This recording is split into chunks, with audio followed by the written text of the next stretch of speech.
living in a francophone country. So presently I stay in Togo. I stay in Lomé, Togo with my family, and I just noted down some of the things, not everything, some of the things somebody might need to know, get acquainted with before moving to a francophone country. So please do stay tuned and watch this video to the end to get, basically, let me say, the most important things you are meant to get acquainted with before you move to a francophone country. Number one on the list, please note that I have not arranged this list in an order of importance. It is the way they came to my mind that I arranged them. So the first on the list is language. Already from the name francophone, you know that they are French speaking. So if you are to move to a francophone country, we are we may not be surrounded by them per se, but we have them as close neighbors. We have Benin, and as you move out of Benin Republic, you find yourself in Lomé. By the time in Togo, sorry, please.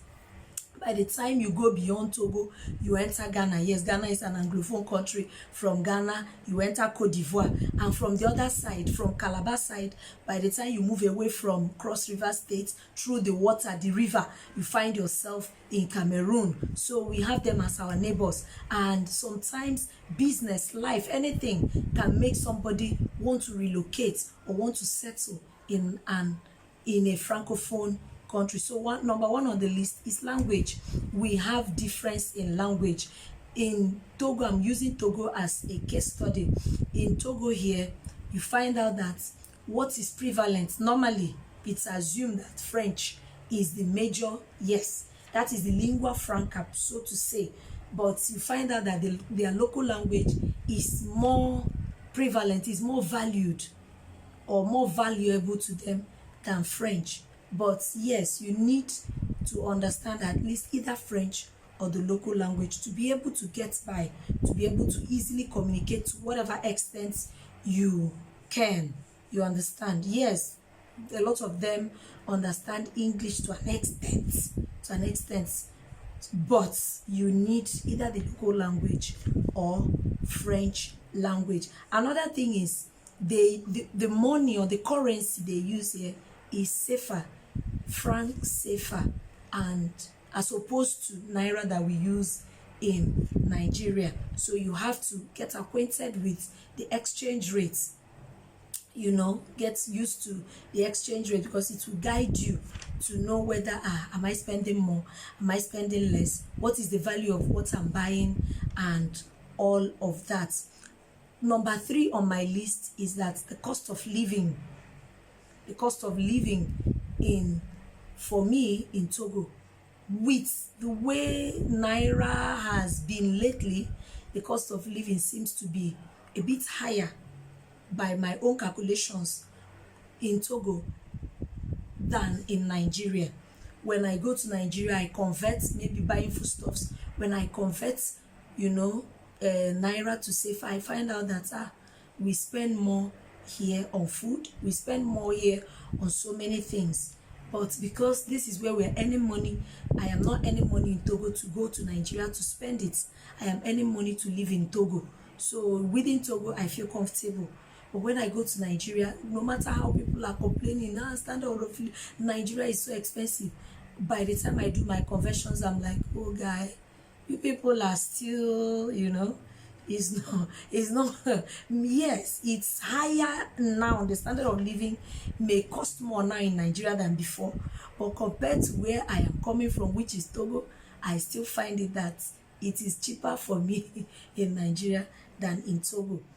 Another thing is difference in food. Sometimes we may think we are all African countries now, what goes. Yes, a lot of the things we eat in Nigeria, you're likely going to be finding them in most of these our francophone countries. But the way of preparation, the manner of preparation is different. Some of them eat very spicy foods, a lot of garlic, a whole lot of garlic, so be ready, be prepared for such a thing. Some of them, yes, tomato is tomato, this is this, rice is rice, gari is gari, and all of that. But the way, like I said earlier on, the way of preparing them, the way of spicing them may be quite normally different from what we do in Nigeria.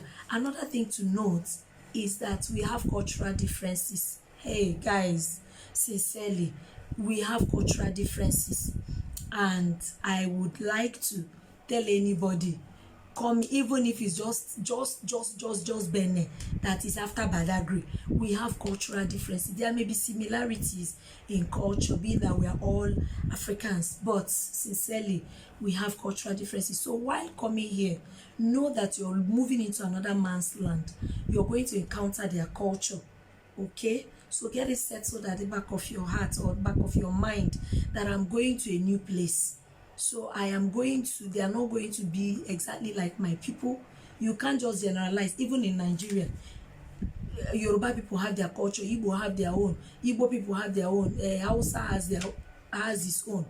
Even among the Igbos, you find out that Anambra people have their own, Imo people.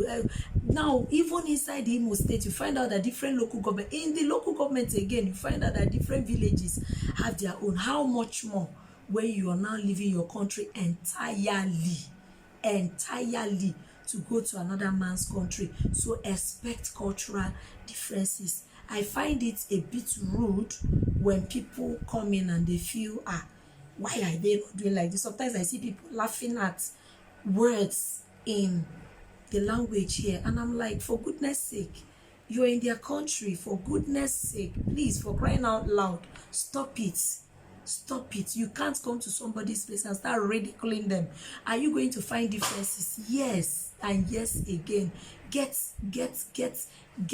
you know, be ready for it. Be ready for those differences. Be ready for them.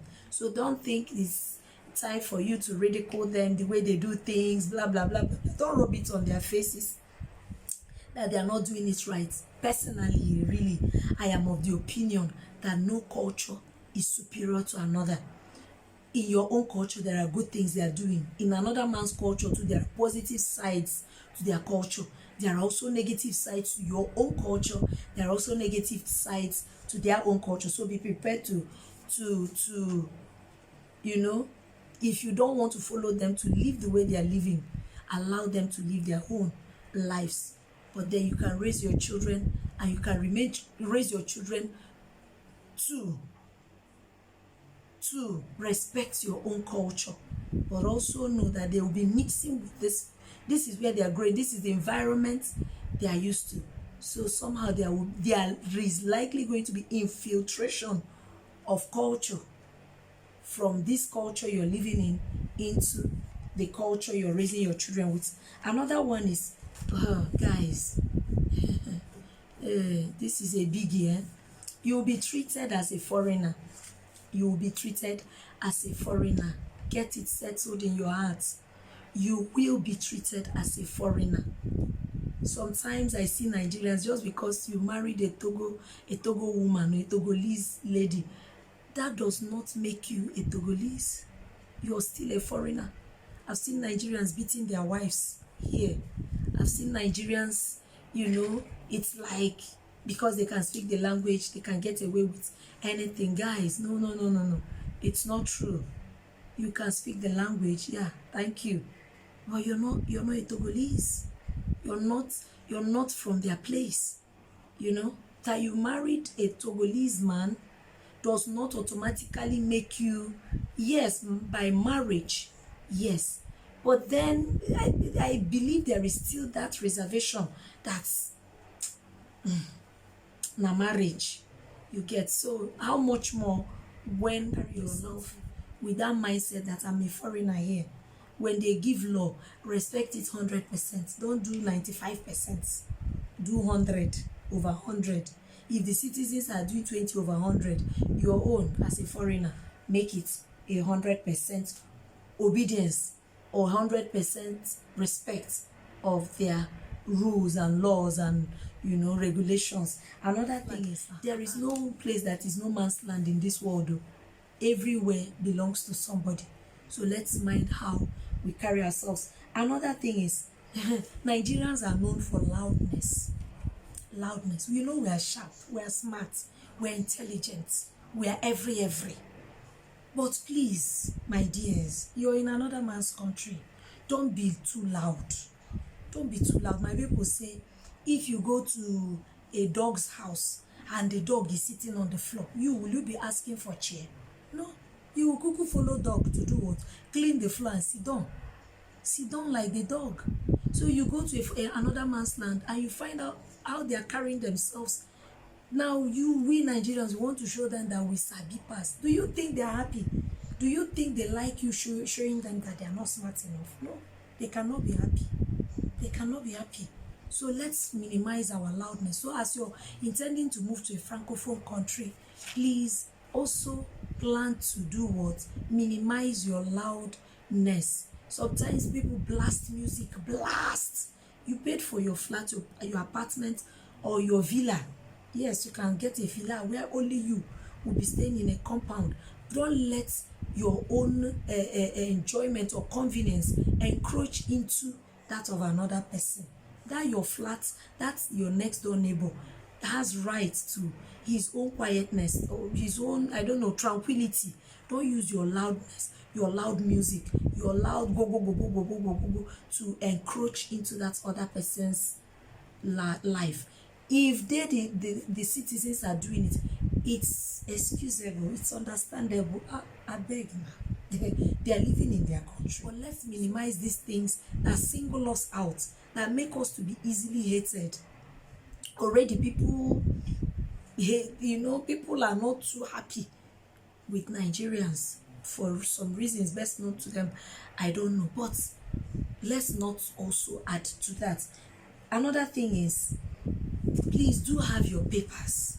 Please and please again, let your documents be in order. Don't just say yes, is it not just Benin here? Is it not just Togo here? Carry your papers. Let your documents be up to date. If it is passports, get it. Let it be up to date. If it is yellow card, let it be up to date. If it's carte de séjour, let it be up to date. If you're going to be driving, please get your driver's license or driving license. Have it. Let it be up to date. Let it be up to date. Go to Nigerian embassy or consular, depending on the country where you're staying. If it is High Commission that is in where you're staying, go there. Get the ID card that Nigeria gives that identifies you as a Nigerian. If you don't have passport, as you land in a foreign land, this should be the first and foremost thing. Please go to the embassy and register your presence. If you don't have international passport, at least jale have your ID from Nigerian embassy or High Commission. Please do well to get it. You need it now. Carry it wherever you go.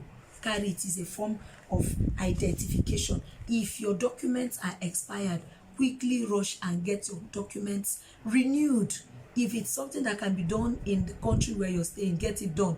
If it's something you need to go to Lagos, Abuja, or wherever to get it done, get it done. Another thing, don't be involved in shady businesses. Any business that is not genuine, that is not clear, please avoid it. Avoid it, because your neighbors are watching you. They don't see you going to work in the morning. They don't see you going for business in the morning. Then after some time, you carry one big jeep and land. Let me tell you, my brother or my sister, if anything, any here passes, they will first point at you. First, they will claim you're in a cult. Secondly, they will claim different things. So they are watching you going and coming. Do you leave in the morning and come in the evening? What is the evidence that you're doing business?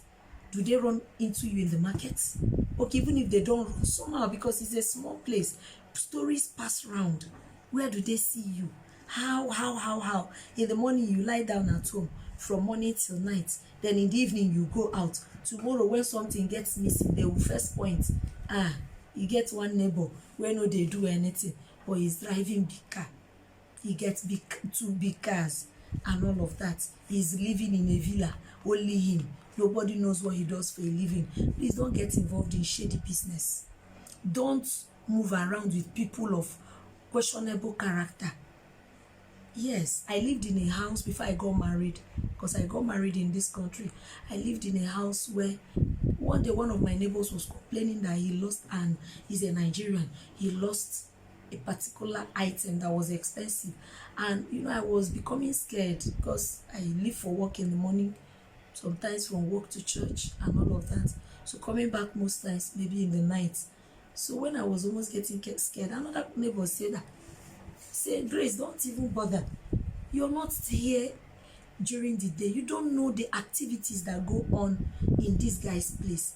You don't know how people go up and come down, because then I was staying on second floor. You don't know the movements. And I sealed my mouth. I couldn't continue talking. And that was how the matter ended, because me, I was like gingering, maybe get police, get this, get that. And when the Togolese told me that, Grace, you don't know. You're not here in the mornings. You're not even in the mornings. You're not here during the day. You don't know what goes on. And that was how I sealed my mouth. And the young man did not push the matter further. The Nigerian who lost his valuable, he didn't say he didn't push it any further. He just quietly went and replaced it. You understand? So these are some of the things that you're going to encounter. And last but not the least, please, I'm sure I've not exhausted everything, but in order for this video not to be longer than necessary, I will be stopping here. Our Nigerians, see, Nigeria, see, you will meet Nigerians here, and do you know, we still carry all those our ethnic issues to this place. We carry our tribalism come any country where we go, apart from the tackling that you will get from the citizens of the land where you're staying. You will still have to tackle your fellow Nigerians. You're not this, you're not from my tribe, you're not this, you're not that. And you're like, how many are we in this land that we would be tackling each other like this? How many are we? Our people don't even mind. Sometimes you find Nigerians siding with the citizens of the land to fight against you. Oh yes. So the fact that you've seen a Nigerian does not mean that you're totally secured. No. Ethnic issues are still there. Tribalism is still there. You're not from my place. Your people, all those our stereotyping. We still do it here. Igbo people be like, Yoruba people be like, Hausa people be like, and that is, I don't know, I don't just know. So you're still going to face it here. You're not from my place, except when it's just you and that other person. Maybe it will go well. But once each of us finds our brother in the same, maybe the same market or the same office or the same business, or my dear, expect it will start unfold. So these are some of the things that we have to be aware of to tackle, that we are going to be facing as you intend to move to a Francophone country, or as you relocate to a Francophone country. Is it worth it to relocate? Yes, it is worth it, provided you know what brought you. If you're into business, face your business. Face if you're into work, face your work. If you're into church, yes, some people come here for ministry. Face your ministry squarely. You get it. Face whatever brought you squarely and be honest in what you do. Nigerians have been branded as fraudsters and all of that. So have it in mind that you're going to be repping your country. Rep your country well. Rep your tribe well. Rep your family well. Rep yourself very well. Represent yourself very well. So that when people encounter you, they'll say, Nigerians are typically like this, but I worked with this person, or I did business with this person, I lived in the same compound with this person, and he or she was different. So thank you for staying tuned. Thank you for watching this video to the end. Please subscribe to my channel, like this video, give this video a thumbs up, share this video. Please invite people, let them subscribe to my channel. Please help me grow this channel.